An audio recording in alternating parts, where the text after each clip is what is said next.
வங்கிகளில் பழைய 500 மற்றும் 1000 ரூபாய் நோட்டுகளை மாற்றுவதற்காக பொதுமக்கள் நீண்ட நேரம் காத்து கிடக்கும் நிலையில் வங்கி அதிகாரிகள் தங்கள் நண்பர்கள் மற்றும் தெரிந்தவர்களுக்கு மொத்தமாக பணம் வழங்குவதாக புகார் எழுந்துள்ளது.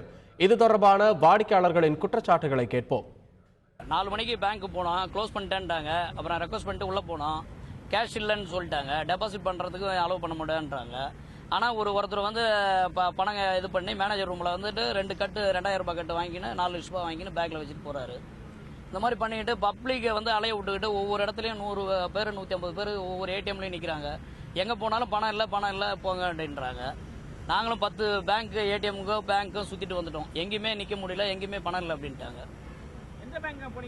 நாங்கள் சிண்டிகேட் பேங்க்கு 4:30 மணிக்கு நுங்கம்பாக்கம் பிரான்ச்சஸ்ல. பெட்ரோல் பேங்க் போனால் பெட்ரோல் பேங்க்ல மாற்றலான்றாங்க. பெட்ரோல் பேங்க்ல போனால் 500 ரூபா கொடுத்தா 500 ரூபாய்க்கு பெட்ரோல் போடுன்றாரு.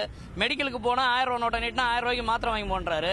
மாத்திரை வாங்கி 1000 ரூபா மாத்திரை நான் கரைச்சா குடிக்க முடியும். இப்போ 100 ரூபாய்க்கு ஒரு பப்ளிக் மாத்திரை வாங்கணும்னு சொன்னால் 1000 ரூபாயோ இல்லை 500 ரூபா எடுத்துட்டு போனால் சில்லறை இல்லைன்றாரு. பெட்ரோல் பேங்க் போய் ஒரு டேங்க் 3.5 லிட்டர் தான் கெப்பாசிட்டி. 500 ரூபா எடுத்துட்டு போனோம்னா நீங்கள் 500 ரூபாய்க்கு பெட்ரோல் போடுங்கன்றாரு. இல்லைன்னா சேஞ்ச் இல்லைன்றாரு. இப்போ எப்படி பப்ளிக் கேட்டால் இப்போ வந்து போஸ்ட் ஆஃபீஸில் மாற்றிக்கலாம், பெட்ரோல் பேங்க்ல மாற்றிக்கலாம், மெடிக்கலில் மாற்றிக்கலாம்னு சொல்லிட்டு இருக்காங்களே தவிர கவர்மெண்ட் அறிவிக்குது, ரிசர்வ் பேங்க் அறிவிக்கிறத தவிர எந்த வித பிரயோஜனம் இல்லை மக்களுக்கு. வெளியாட்களுக்கு கொடுத்துன்னு தான் சார் இருக்கிறாங்க. அவங்க அஃபிஷியலாக அவங்க வந்து தனிப்பட்ட முறையில் வந்து அழகாக வந்து வாங்கிட்டு போயிட்டு தான் இருக்காங்க. அவங்களுக்கு அது கமிஷனுக்கு கிடைக்குதா என்னன்றது நமக்கு தெரியல. ஆனால் வந்து அது நடந்துட்டு தான் இருக்குது.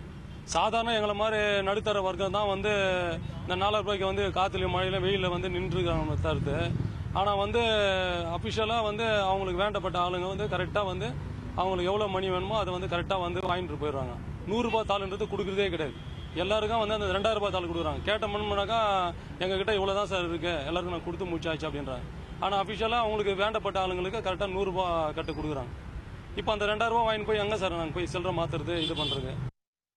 பழைய ரூபாய் நோட்டுகளையே வாடிக்கையாளர்கள் கொண்டு வருவதால் எதிர்பார்த்த அளவுக்கு வியாபாரம் நடைபெறவில்லை என்றும், இதனால் இரவு 9 மணிக்கு பதிலாக 7 மணிக்கே பெரும்பாலான கடைகளை மூடிவிடுவதாகவும் வண்ணாரப்பேட்டை MC ரோடில் இயங்கும் ஜவுளிக்கடை உரிமையாளர்கள் தெரிவிக்கின்றனர்.